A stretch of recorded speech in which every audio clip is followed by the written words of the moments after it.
everybody's like, how is it? I'm like, epic.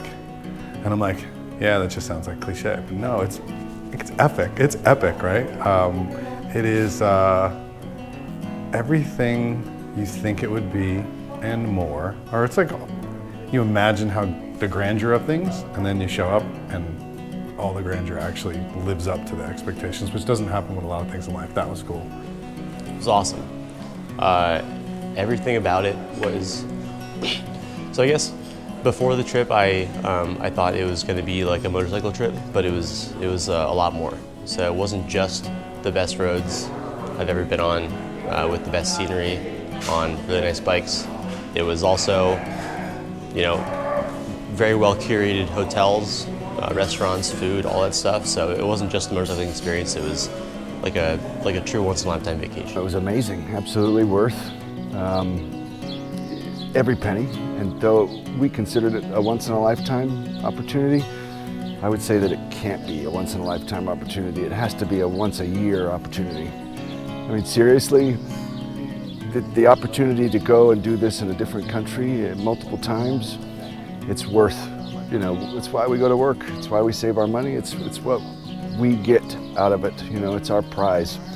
All you get to do is just ride your motorcycle every day while everybody else does the work while you have fun. I would just recommend doing it 100% immediately if you ever wanted to go. I would definitely recommend getting your payment plan started immediately for the trip you want to plan in 2023 without a doubt. Day after day after day of just exceeding expectations. I knew this trip was going to be good. Just didn't have an appreciation for just how amazing the riding was going to be, how amazing the food was going to be, the people. It was breathtaking in the GP racetrack.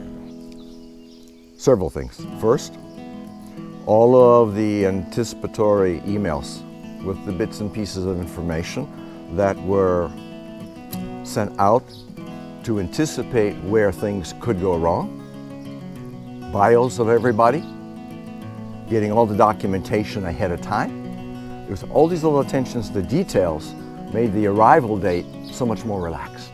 But the most important thing was the people. The camaraderie, the way, first the riding level was very high. All right, that's the first thing I recognized. But the personalities were so outgoing and friendly. There was no person dominating everybody else. It was like one big fraternity. All good stuff. It's always fun. This is what, fifth time, something of that nature, and so we always have a good time. You get like-minded people all doing the same thing, having fun, and you know, you get the best of both worlds. You get to see the country on a bike and view great roads and great scenery and good food, and then you get to go race at a world-class MotoGP track and drag knee and get instruction and become a better rider. It was great. I've been to Europe before, but never on a motorcycle, so it was eye-opening because you're not in a cage and you're seeing everything and smelling everything, and the routes we took were fantastic. Met the real people out in the country. We weren't tourists, we were travelers. And, you know, we experienced things that the average American will never do. You know, everything laid out, meals laid out, so you could just focus on what you want to do. Ride and visit and see and explore. Throw in track days in the middle of that and a whole track school in the middle of that. Really a fantastic experience. I was just blown away by like how well the group got along together. Not even talk about the motorcycling. The group meshed like instantly. It's just, I can't even put it into words. Just the sights, the smells even. You know, that's like one of the fun parts. The turns, it's just non-stop riding. It's like an enthusiast's dream. My expectations were here before I came to the trip. It was very high. But this trip is there. This is full of adventure, a lot of great riding, a lot of great people. Food was, once again, was really fun. One of my favorite aspects of the tour is the food in Europe generally is quite good, and there's a lot of healthy options. the one that comes to mind is at the Hotel Contarina. The first night we were there, you know, I got the message, oh, dinner's at the hotel. And I was like, oh well. And then we go down and I'm like, oh, this is actually very, very good, you know? And then when the owner took us up to his ski lodge restaurant, probably goes down as the most memorable moment on the trip for me, is walking into this lodge. I can't tell you how many thousands of feet up next to the glaciers, literally in the clouds next to the glaciers, for dinner and drinks and big fat juicy steaks, and the food just coming and coming and coming, and the wine just kept coming and coming, and that night goes down as the single most epic moment of the trip. And it's not even on a motorcycle, which is cool. There is no bad food here. Even at the track. At Mugello, I was like, really? There's like homemade food. Here, this has definitely been the olive oil alone. I'm just going inside, shipping some home as a souvenir. I thought I was going to lose weight on this trip. No, not. Getting soft around the middle, but big smile on my face. Anyone who's been to Italy knows that Italian food is off the charts. It's the place to go to eat, especially the hotel we stayed in here. Small, fixed menu every night, but they have a cooking school, and they designed it so that everyone was fed first-class ingredients. Every night was different, but it was all Italian. It's a surprise. It's different. It's European. Stuff I've never had before, never heard of before. I've been around the world a few times, and it's still new stuff. I think it was prepared well. You know, and every restaurant we went to was good. You stop at a truck stop and it's a 5-star meal compared to what you get in the United States.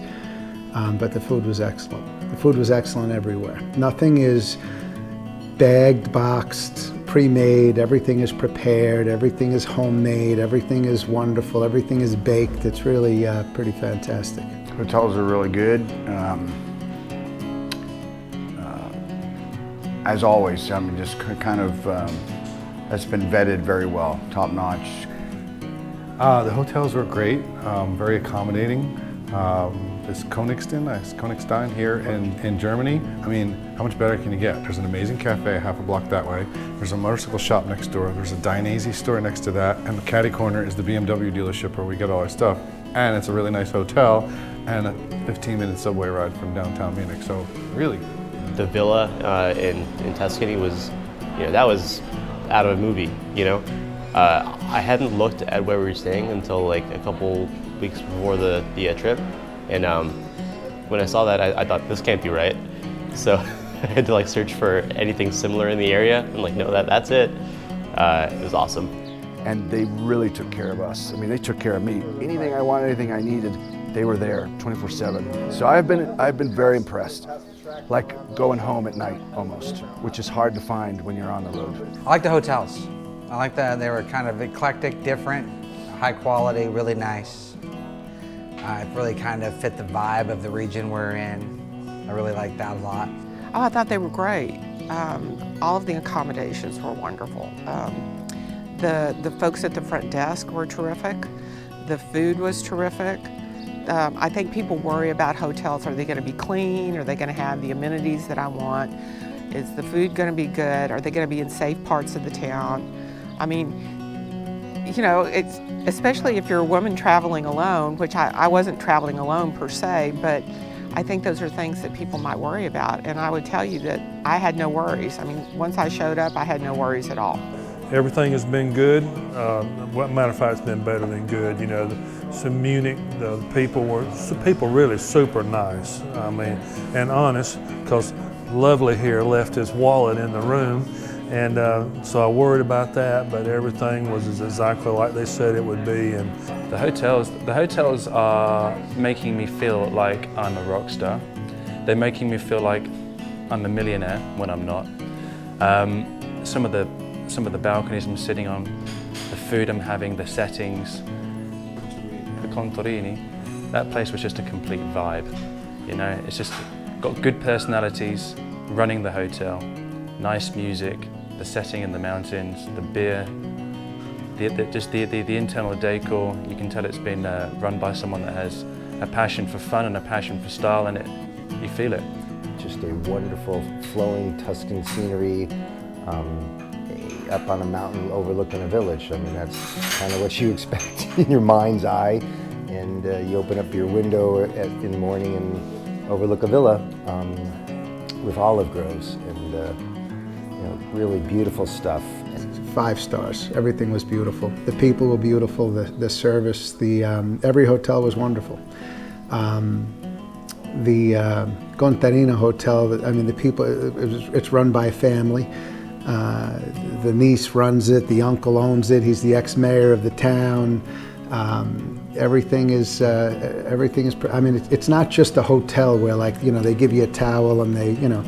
Everything is provided with care, the meals, you know, the people were wonderful. It's wonderful people that run the hotels, which makes the difference. This place, an olive oil orchard, you know, outside of Florence.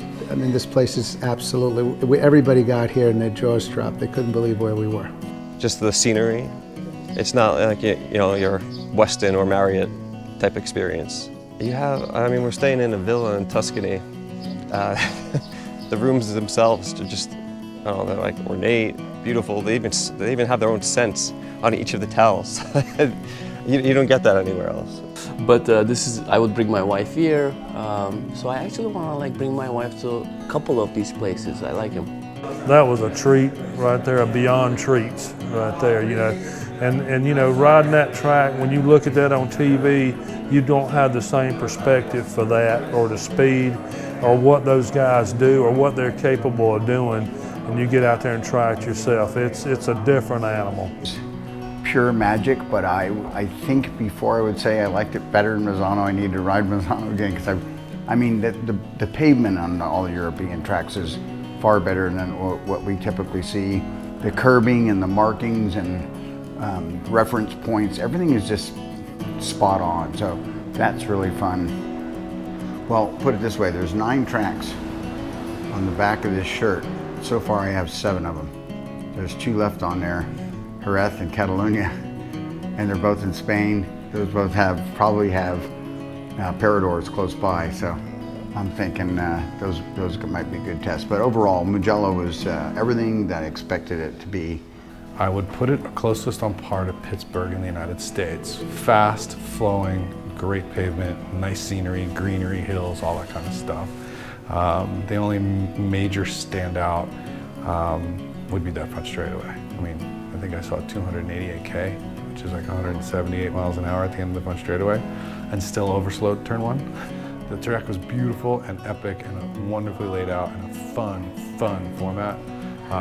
But the piece of it to talk about is just how fast you get going. I mean, I haven't been that fast since I did Daytona in the late 90s. So growing up, you know, I played video games, like racing games and stuff.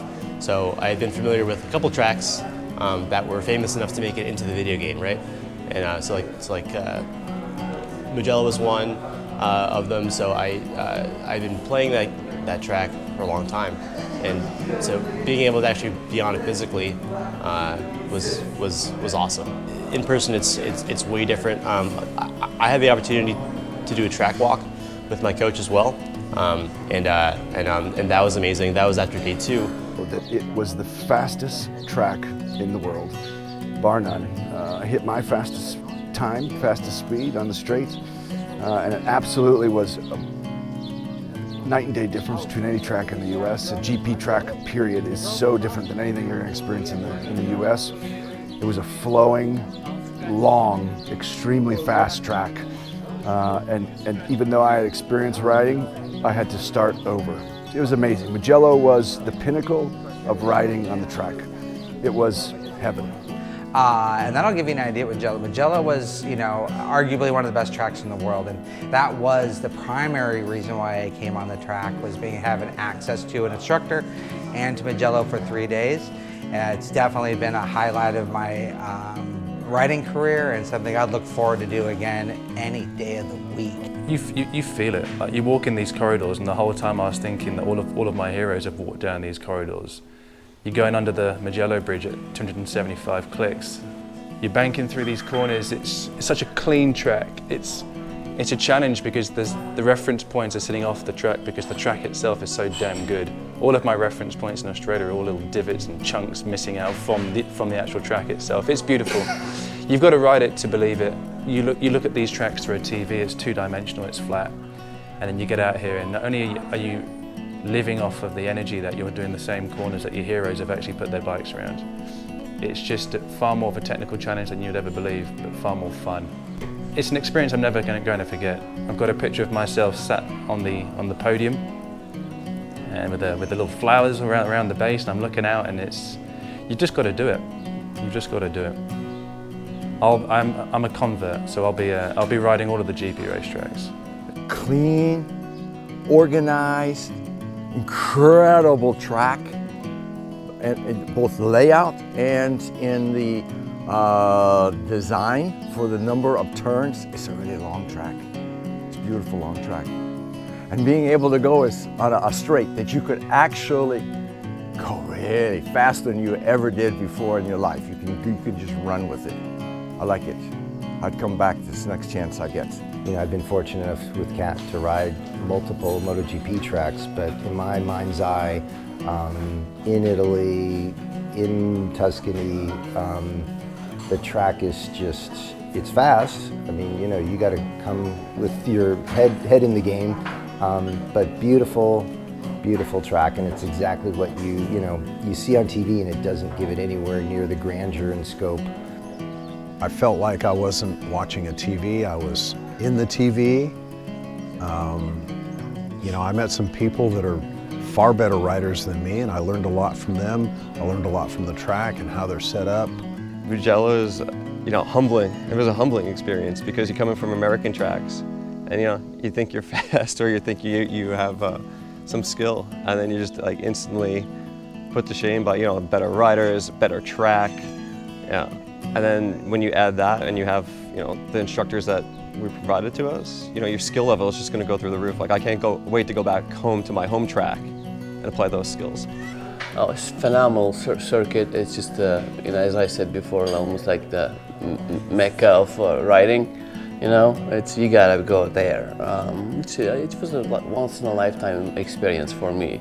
I imagine myself winning it and just waving to people, and yeah, that was special. Got onto the podium, took some pictures.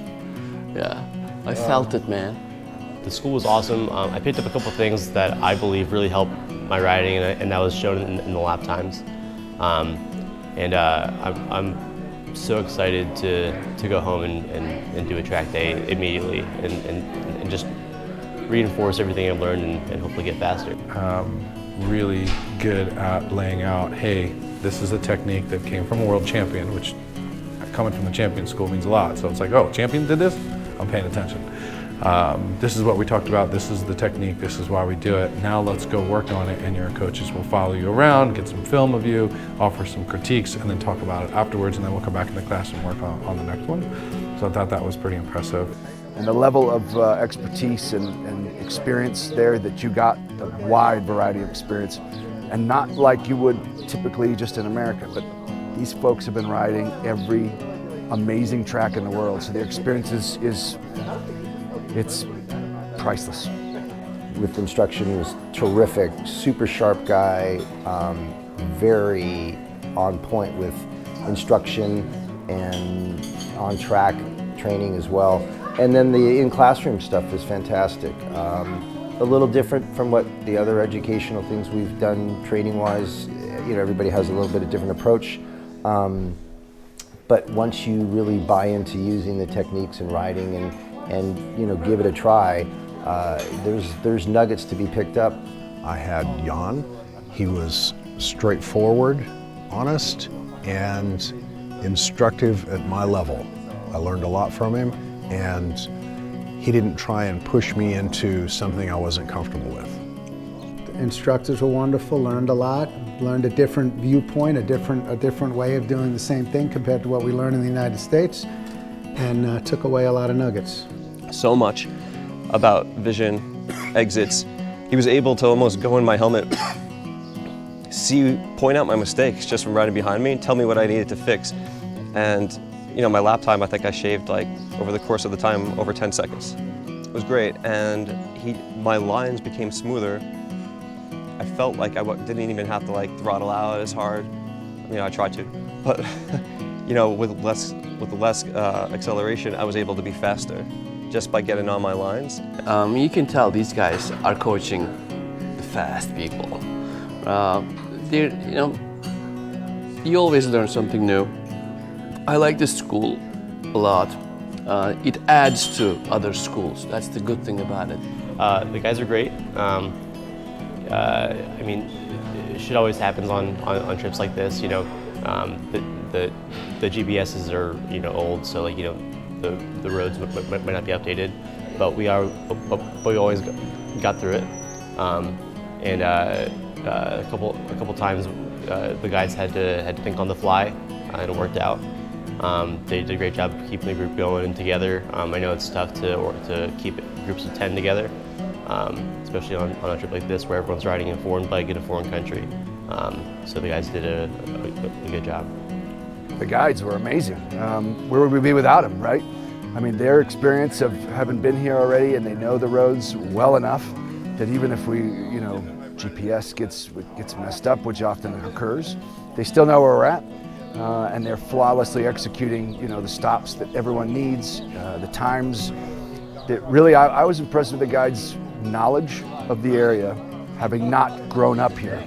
I almost thought they did. So that is the level of precision that the guides had that allowed me, with my background, to relax and let them lead and just trust that they knew where they were going. The guides were fabulous. I really felt like the groups that we were broken up to were appropriate for abilities. The guides were very knowledgeable, understood where we were going, how we were getting there, what the pitfalls were of was going to be on our paths there. True leadership, yeah, and made things unbelievably easy. And the thing that's nice about the guides on this tour, Kat especially, but also Keith, and there were some other folks that helped out Ricky, is that I always felt safe. Like, and what I mean safe is that kind of feeling like if I got lost or if something happened, that people would take care of me, that I wouldn't be left to my own kind of like trying to figure it out by myself. And so, so that was really helpful. The roads that were chosen and the passes that were chosen were very interesting. They were very challenging. Really kind of stretched me a little bit at times, but I always felt like I was taken care of. The guides, experienced riders, so you can follow them feeling safe. Different speeds on offer, so you can, you know, you haven't got to be intimidated by wanting to come and do these roads, but you also haven't got to feel as if you're going to be babied. There's the groups. I've ridden both groups. So whatever you want to do on that day, it's available to you. The guides know where they're going.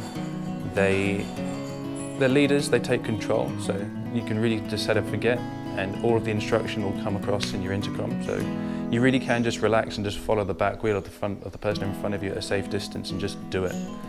Great. I mean, obviously, Kat's, you know, the rock star. He's our Viking in charge, and then, but you know, always have wonderful people. I'm still friendly with people that are guides on tours we've done in previous years, and this year, same thing.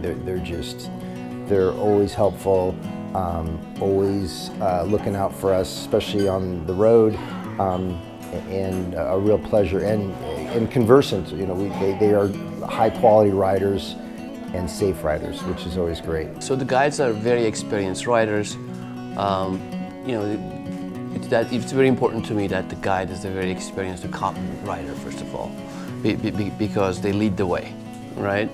They got to get into the corners safely, and they got to make good judgments about passing, and always be calm and controlled. And our guides were super competent riders. So I felt very safe increasing my pace as the slower rider because I could tell that the guide is very experienced. So if the guide is taking that pace through those corners, I'm like, okay, this should be pretty safe for me. So that was the biggest thing for me. Oh, the guides, awesome. You know, you guys had everything planned out. You know, that was something I was concerned about before we got here. But I was, based on the way that you responded to emails, had everything set up, gave us the itinerary. I was like wondering how it was going to go, if people were going to get lost. But you guys did a fantastic job of keeping the group together, keeping us on track, keeping us on a time schedule. So, and did it without getting frustrated with anybody or just, The guides were wonderful. Kat's a pro and he's got this down to a science. You can tell that. A lot of work goes in behind the scenes. Ricky is a German police officer and motorcycle junkie for life. You can see it in the way he rides. You can see it in the way he handles. You can see it in the way he leads. He genuinely cares about everybody. Whenever there was an issue of any kind, he was the first guy back, checking on everybody, making sure everybody had everything they needed. Brad, our sweep, is a tourist. He's one of us. He's just been on several trips. Fantastic. Everybody has a radio. Everybody has communication. Everybody knows what's going on. Nobody's left out. Nobody's left behind. Every problem became everybody's problem, and everything got solved, and we worked through it all together. Ricky was absolutely fantastic. Like, we could be friends. And he rides really well and quick and doesn't, I want to say, take chances. We all take chances. We ride on the street and we pass cars, but he doesn't do anything silly and stupid. And if he took the pass or did something that you can do it. So riding with him was a lot of fun and a great personality and someone that I wish I lived closer to because we would be friends. The pictures do not do any of it justice. If you have any desire to do, you need to do it. Just pull the trigger on it. You won't regret it. I have no regrets whatsoever. Now, normally I'm a little bit of a penny pincher, but when it comes to going on vacation and finding something that I want to do, go for it. Just flat out go for it. I have no regrets. I got to do it at least once. That was probably one of the coolest things, is that we didn't just fly in and go right to the track. We flew into another country and rode here. And the experience of seeing other folks' ability on the street versus the track and getting to the track by way of the roads that we took, it almost prepared you for the track. And then the camaraderie of riding with those folks only amplified the track experience that much more once you were there. With the caliber of people we rode with, it's unlike anything else you'll experience. And you gotta try it or experience it once. Whether it's with 2 or 3 or with a group of 20, you gotta ride with those folks in these conditions once in your life. As it's just a turnkey operation for us as attendees. There's pretty places everywhere in the world, but it was the combination of all of it. The roads, the people, the food, all of it was fabulous. And then of course Mugello. I tell you, getting out on the road, or coming out of the paddock area onto the track that first time, it's kind of hard to describe how cool that is. I might be able to do it a little bit cheaper on the edges and think that I've got myself, I've optimized the opportunity, but I wouldn't have found Villa Campestre. I wouldn't have found the beautiful hotel in the mountains. I wouldn't have found the roads. I would have gotten lost. I wouldn't have known how to speak to the locals. I wouldn't have known where's a good place for dinner. I wouldn't have been able to have the hospitality that they've shown us as a group. I would have lost all of that. It was worth it. But I'd say, hey, you're not going to get a better tour. If you ever want to do a tour, get some street time, but really get some good track time, it's the only game in town. You've got to go. There's nothing better. If you have, your proverbial 2 weeks a year, I can't think of a better way to do it if you're a real, avid rider. The trip is worth every penny. We had great bikes. Well, everybody's on a 2022 BMW. The hotels are top shelf. Everything's thought about, everything's taken care of. You bring some cash for incidentals, you buy an occasional meal, you buy some gas, whatever. You don't have to think about any of that. You don't have to think about where you're going. Oh, should I go to this hotel or that hotel? Everything's taken care of. All the thinking is done, and it's done extremely well. Just always been on the edge. You just do it because, I don't know, it was worth every dollar. Like, without a doubt. And I plan on doing another one. It was sick. It was sick. You should go immediately.